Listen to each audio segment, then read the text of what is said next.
శ్రీదేవి నవరత్నమాలిక స్తోత్రరత్నం. ఇది శంకరాచార్యుల వారు రచించింది.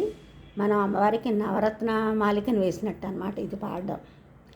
హారనూపుర కిరీట కుండల విభూషితావయవశోభినీం కారణేశ వరమౌళి కోటి పరికల్ప్యమాన పదపీఠికాం కాళకాల ఫణిపాసబాణధనురంకుశామరుణమేఖలాం పాలభూతిలకలోచనం మనసి భావయామి పరదేవతాం మనసి భావయామి పరదేవతాం గంధసార ఘనసార చారు నవనాగవల్లి రసవాసినీం సాంఝరాగ మధురాధరాభరణ సుందరానన శుచిస్మితాం మందరాయతలోచనామల బాలచంద్రకృతశేఖరీం ఇందిరారమణ సోదరీం మనసి భావయామి పరదేవతాం మనసి భావయామి పరదేవతాం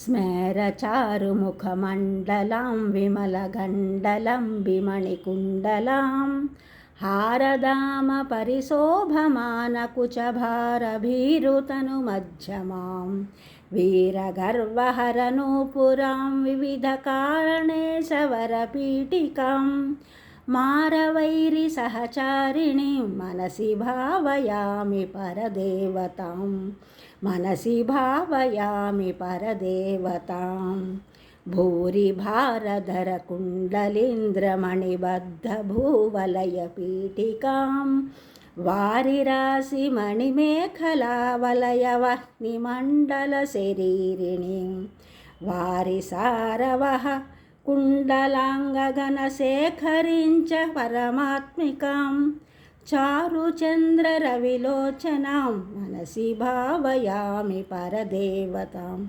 మనసి భావయామి పరదేవతాం కుండల త్రివిధ కోణమండల విహార షడ్దళ సముల్లస పుండరీక ముఖభేదినీం తరుణ చండ భానుతటి దుజ్వలాం మండలేందు పరివాహితామృత సరంగిణీ మరుణరూపిణీం మండలాంతమణిదీపికాం మనసి భావయామి పరదేవతాం మనసి భావయామి పరదేవతాం వారణానన మయూరవాహ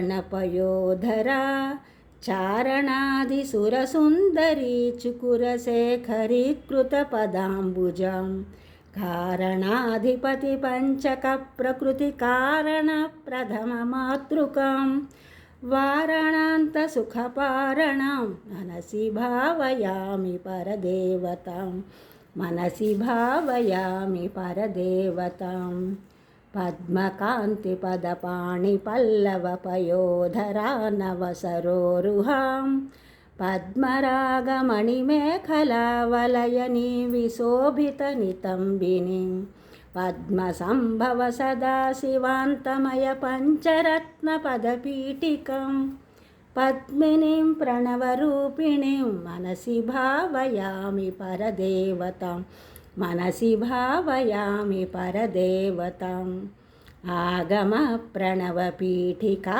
మమలవర్ణమంగళ శరీరిణీం ఆగమావయవశోభినీ మణి వేదసారకృతశేఖరీం మూలమంత్రముఖమండలాం ముదితనాదబిందునవయౌవనీం మాతృకాం త్రిపురసుందరీ మనసి భావయామి పరదేవతాం మనసి భావయామి పరదేవతాం కాళికాతిమిరకుంతలాంతఘనభృంగమంగళ విరాజినీం చూళికా శిఖరమాలికా వలయ మల్లికాసురభిసౌరభం కాళికా మధురగండమండల మనోహరానన సరోరుహం కాళికామఖిల నాయకీం మనసి భావయామి పరదేవతాం మనసి భావయామి పరదేవతాం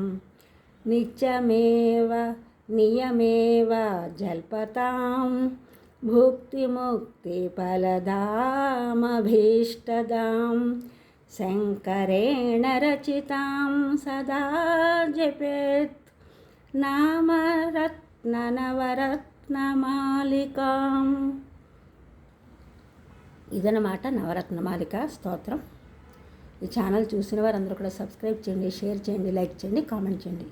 సబ్స్క్రైబ్ చేసిన వారందరికీ కూడా కృతజ్ఞతలు. షేర్ చేసినారు, లైక్ చేసినారు, కామెంట్ చేసిన అందరికీ కూడా ధన్యవాదములు.